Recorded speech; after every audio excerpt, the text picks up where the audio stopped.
rate, and more importantly, when exactly is he going to throw it? Because this projectile, it needs to collide together. That's when you go for the BMI. All right, ladies and gentlemen, here it is, ONIC. One more game to secure match, or the match entirely, and actually become first seed of the group. That's right, it'll make it all the more interesting when OP does eventually meet the local champions in Burn X Flash.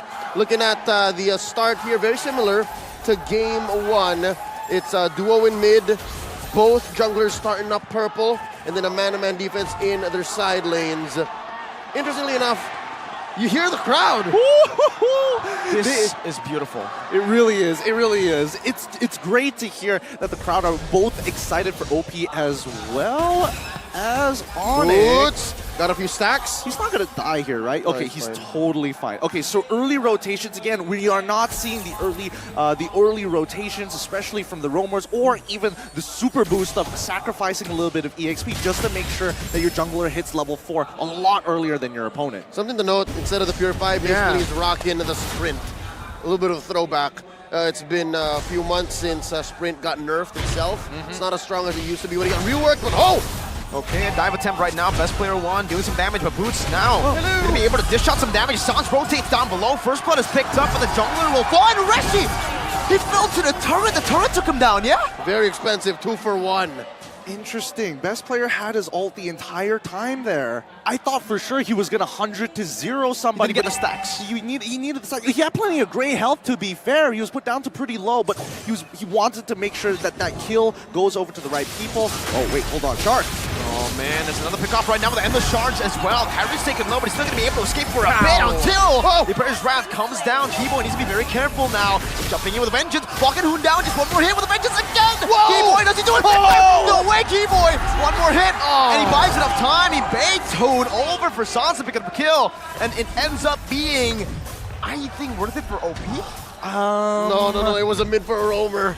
It was a mid for a roamer, to be fair, and worst off yet, Hoon was just looking to try and get the level 4 as soon as possible, and unfortunately, Sans was the one doing his job. So it's a little interesting to see how this dynamic is working, but notice that we see the macro movements across the map, right? Shark is going to start this off first, take his time with it, and then allow the rest of the... Oh, Reshi. Final slash. That's the end of Shards. Oh, down. what? Shark even gets a little bit of that damage, and this is what we mentioned with the Uranus pick as well. That burst they needed, and with a Purify or a Sprint, you can't really escape from it. Yeah, no, the consecration at this level of the game, level 4, it's very slow.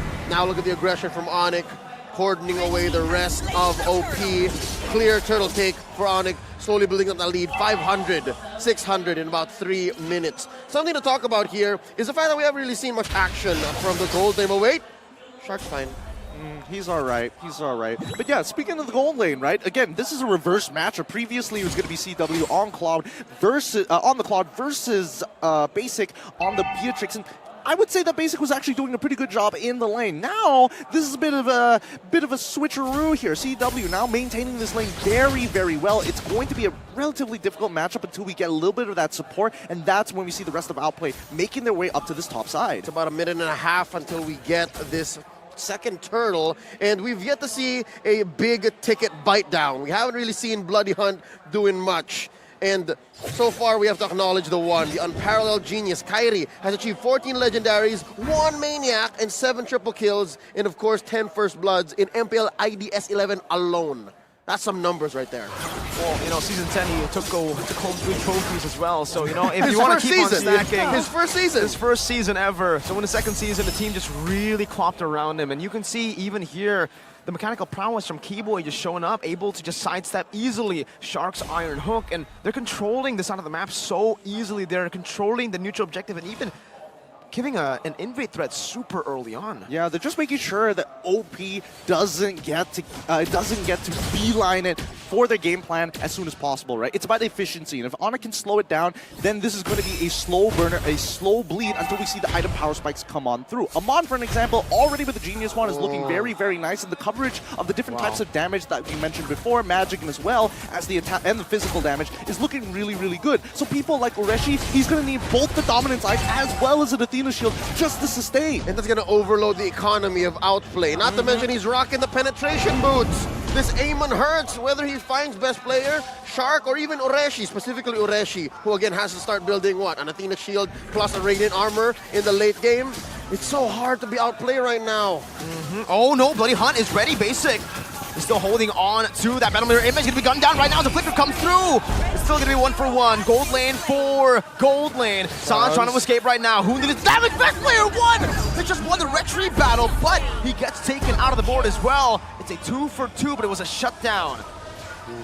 Ooh, how worth it was it? Marksman for Marksman, jungler for mid laner. But here's what's unfortunate. They put the money on Shark. They gave the roamer the kills. He got 2K there. So technically, in terms of gold efficiency, ONIC is going to come up on top ever so slightly. But at the end of the day, the itemization is going to be super interesting here, right? Oh, this isn't going to kill, right? Whoa. Yeah, not going to kill, but 1.8K is a lot of damage, and I think at a certain point you have to start considering whether Radiant Armor is probably the better way to go about it, just to kind of cover the situations, plus maybe even a Twilight Armor. All right, silver lining though, given the double kill that Shark got, he already built himself a good chunk of defensive items, magically speaking, as well as best player. So they're gonna try to stop this invasion. It's gonna get better for them. It's gonna get better. The map coverage, I'd say, much better. I think as of right now, in the state of this game, right, ONIC are going to be leaning on the two linchpins, Sans as well as Kyrie. Eventually, the rest of them are going to come back up into this game with that physical damage, but let's see how this fight actually breaks out. All right, Keyboard still holding on to that final slash, probably waiting for a few more members to be visible on the map. But both of the teams, they disengage. They know that there's nothing worth fighting for here in the mid lane, and they just transition over to that bottom lane. Basic is really rotated a bit earlier so that he can get better farm, better space to farm, but now you can already see the response. CW took the turret up top and is rotated also down below. Yep, it's too hot up there. Not a good space, not a good place for basically missing that hook by an agent. There's a bite down! Flicker, Bloody Hunt. Kyrie's locked down right now, and the damage comes through again. Keyboy with the final slash, a bit too late to save his jungler. And now with this, they should be able to threaten this turtle or this turret take, and it should just go down for free. That's a shutdown kill as well. Kyrie was sitting at 3-1 there. 3-1, so yes. that stops the streak and gives a good amount of gold over to OP. Given what? 300 gold now. This is the first time in this series that OP are calling the shots. Yes, and that's great because this was an amazing call coming in from Outplay, right? They sent their 3 members downside because in the previous game we saw this happen again on that second turtle. The fact that ONIC was looking to try and punish Basic. Nice try, Grand Theft Turtle there, but Keyboy didn't have the right amount of damage. Again, this is a roamer Arlot, but look at this. Purple. Oh, best player! Nope, Sans got it. Close call. Attempted though. Still not on Kyrie though, so I think it's still a win for Outplay. They are Displaced hitting it. Kyrie. Yeah, displaced it, and best player 1 has a level lead now on Kyrie. ONIC, they've lost their gold lead completely in the early game, and this is where Outplay can literally use the mid-game power spike, which you just mentioned. They utilize it instantly. Keyboy gets picked off, and Outplay are on the board. Yep, Shark is really feeling himself now. He's getting a bit of momentum for his team. His Bloody Hunts have really turned this around for them, and the lead is slowly starting to add up. Like, look at your Ureshi. He's already finished his first item. He's almost about to complete it. At least should be completing his second item, and I think he should generally be okay for the rest of the game. But I can't say the same for the rest of the team of ONIC. How far are they going to hold back? Because if we're talking about scaling, right, it's only going to be CW and as well as Sans who's going to be the majority damage dealer. Boots, we haven't really seen him get into the fights like game number 1, and I think they're trying to set up for that situation all over again for this first coming Lord. And OP somehow may have gotten used to it. After game 1 and maybe a majority of game 2, they understand when and where Boots comes in with the Black Dragon form. Yep. So they understand that now, specifically Basic and Hoon. Looking at the items here, it's best player 1 versus the 1. Very low. That's a fight. Oh! Close call, close call. Loving the Radiant armor. Radiant Armor saves his life there, but he's a little low. He may need to recall here, or at least find something to spell vamp off of, while the rest of the team is going to pull on backwards. ONIC losing 3 of their ults compared to 1 from Ureshi. So, at the end of the day, OP will have first control over this Lord Pit. Very, very solid. Also, Basic just getting a tier 2 turret down below, using the chaos that its best player was able to kind of force out from ONIC, and now they are in complete control. That's right. First Lord spawning, 2,000 gold lead. Peter has been doing work. The half of the map, lower half of the map, all belongs to OP. A majority of them to the name of Basically. Yep, look at this. They're doing it again. ONIC, they're trying to make this. They're trying to make the same play like they did before. And the fact that they revealed themselves on the top side, it means that OP is going to just hard rush this Lord. And now we see ONIC. They're starting to scramble down, hoping to find an opportunity. Oh, the outplay blitz. They're gonna get it. Clean. They're giving it over. Not much ONIC could do there, right? I mean, they are 2,000 gold behind, and with this mid-game power spike, they need to really understand that if they lose out a team fight, on top of that lose out the Lord, it's going to be too much for them to handle. So they choose to try to go for a trade, but even that doesn't work. They don't get anything off of that top lane push. I just love the coverage coming in from both Ureshi and as well as Shark. They realize, hey, it's weird to see Kyrie on the top side of it. I know they can't do anything, but what about the rest of our jungle? So they start moving towards that top side, making sure they take safe paths, and they start checking brushes one by one, hoping that maybe they start spotting out the members of ONIC. This Lord here marching down through bottom lane. Outplay taking it slow, letting the waves crash on through organically. Can I just say I missed this type of play? I missed this Uranus, where it's just a walk-in ward, and it basically baits out ults.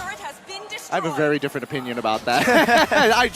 It's just so annoying. It's so effectively good at what it does that it pisses me off. But the rest of the team, as of right now, this is the very first Lord, so we're not expecting too much of a gold swing at the end of the day, but it should be able to secure OP at least a 4 to 5k gold lead. Yeah. It's all blue. The map is all blue, almost 4k ahead. OP are knocking down on ONIC doors. Only the base turret now left for ONIC.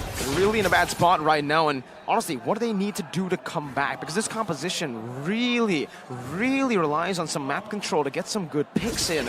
And with this amount of map control on the hands of Outplay, they can utilize their own pick-off composition with Shark on this Franco continuously just threatening any and all ONIC members. All right, let's look at the real-time victory rate here. 64%. Looks like there's quite a bit of a swing in this game, and now Ureshi's going to get attacked. Hello. There you go. One pick over.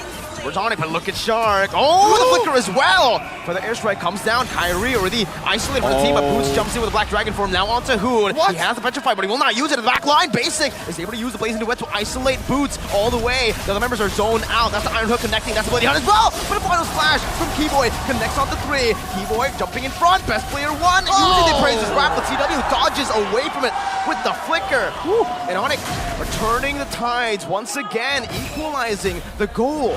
They overloaded Ureshi's ult, and I think, despite the respectable arsenal that this Uranus is rocking, not against 4, not like that! Look at the damage though, man. CW gets taken down to a quarter of his HP just with one feathered airstrike. Kyrie clearing out, taking away the orange buff, threatening Basic as well. Interesting. This is, I mean, it's an interesting set of things that happened. Technically, getting that mid-tier 1 turret wasn't especially necessary, but ONIC wanted to force some momentum on their side to equalize that gold to hopefully catch up to the next item power spike. Keyboy sacrificing his flicker and final slash just to cancel it out to make sure that no trades will fall into the favor of OP in these next coming minutes. However, that is a big resource already gone, and the Lord, an enhanced Lord, by the way, is spawning. Yeah, this Lord is closer to 50-50 now. Dare I say maybe even favoring ONIC, given just what happened. They rocked Outplay, who was in the driver's seat. And now check this out. Bush control. Sans does have the Bloody Hunt. I wonder.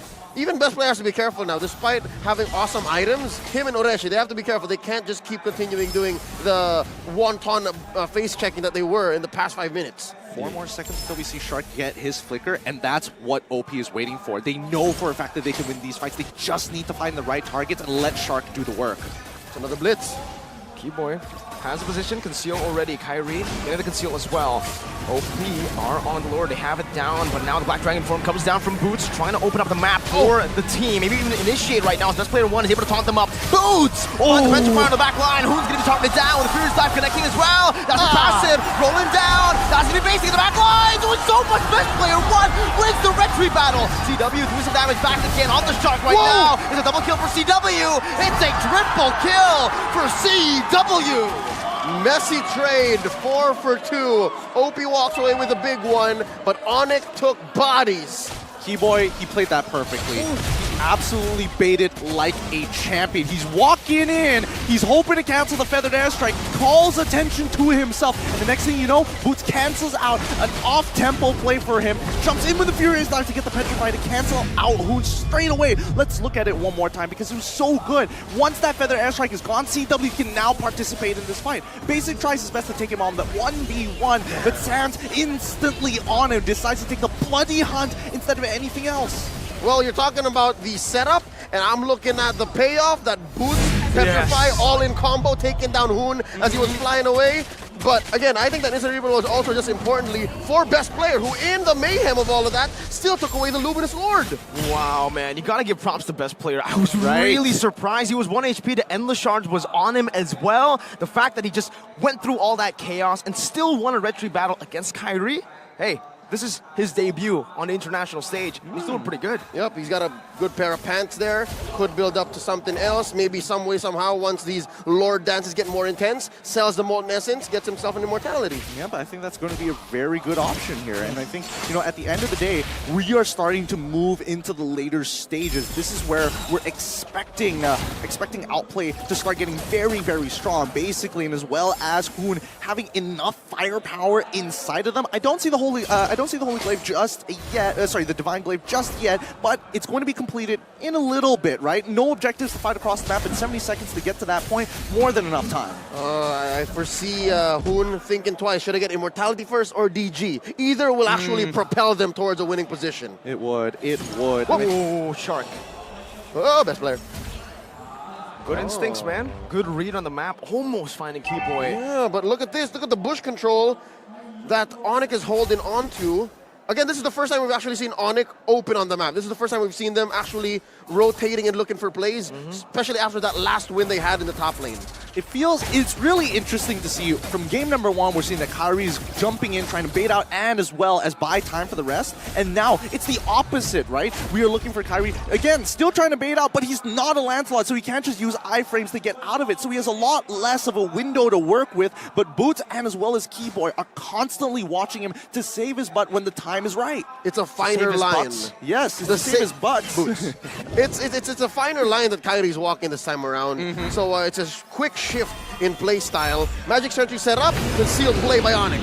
Let's see what they do with this concealed play. Oh, Hoon. Good read on that. Just pops in the wings by wings, gets out safely. Outplay still have a pretty good position to contest for this Lord right now, and the gold lead doesn't really mean much at this moment. 1.6k onto the hands of ONIC right there. Winter Truncheon, beautiful item for Hoon, already completed. Now the dive won't be that much of a threat towards Hoon, and he can actually just pop in the Feather Airstrike a bit better. Skill hit rate though, 4 of 33 so far for There you go. All right. It's much lower than the Tyrant's Revenge earlier. That was a very high hit rate. Well, let's not forget the fact that Shark has been using these iron hooks to clear out these bushes, so it might not necessarily be one of those stats that you can completely trust, but when it matters the most, let's see if he's going to make that difference. Resh is very far off. ONIC means business. They're all here. Okay, Keyboy opening up the map. Final slash onto Hoon. He's trying to bait out that Winner's Truncheon ASAP right now, but best player Boots is won. coming. Best player is still going at it. He wants to go. He wants to commit onto it right now. Is Boots going to be able to jump in with Black Dragon form? Best player won for the opening. 50-50. Nope. The stun. Beautiful stun from Keyboy. Gets Kyrie the free retribution. And oh, Shark! Finds the hook, but he's canceled away by the final slash. That was a 5 for the airstrike to the back. Basic as well. With blazing duet onto Keyboy and Boots melting him down. It's Outplay who's going to be able to dish out so much damage in the back as well. Basic! Kyrie going to fall, but he buys just some items here in time. Hoon in the back. Just dishing so much damage, spacing properly. It's a 2 for 2. ONIC won out on the Lord though, so Outplay, they need to back away and they need to respect this Lord. I mean, we say respect this Lord. Ureshi's going to immediately start proxying. That is a fat wave on that top side. Keyboy, I don't think he should be able to... Wait. Hoon! 1v1 for the airstrike. He's got it. Oh, got a stun. Winter Truncheon, can he do it? Oh, Keyboy's just playing with it, dodging with the skill shot. That's one more, and Hoon has won the 1v1, but ONIC, they've cracked the base open. TW's on the base. This could be it. Number 1 in the group for ONIC. What a play! What a move! Oh my god! Keyboy buying just the right amount of time for the rest of the ONIC members to run it down. And you can even see Ureshi's face. I'm sorry, Hoon, I gotta leave you. I have to stop the push mid. Just like RSGSG in Group B, Group C has now been topped by ONIC. The crowd gave me goosebumps. They yelled like it was a football match, man. Oh my goodness, but GG, well played to ONIC. Coming back from a very, very good lead that Outplay was able to hold against them in the early stage of the game on an Arlet that didn't work too well the first time they tried it. Now, it's doing its job, I would say. Is this not the same situation when ONIC brought the Arlet Rome out against Burnix Flash. It was a very close Exactly. match, but they won anyways. I think a lot of it just comes down to how do they actually maneuver? How do they use their resources? Oh, wow. We'd love to hear straight from the horse's mouth. Let's hear from ONIC. They're with Miki Harada on stage.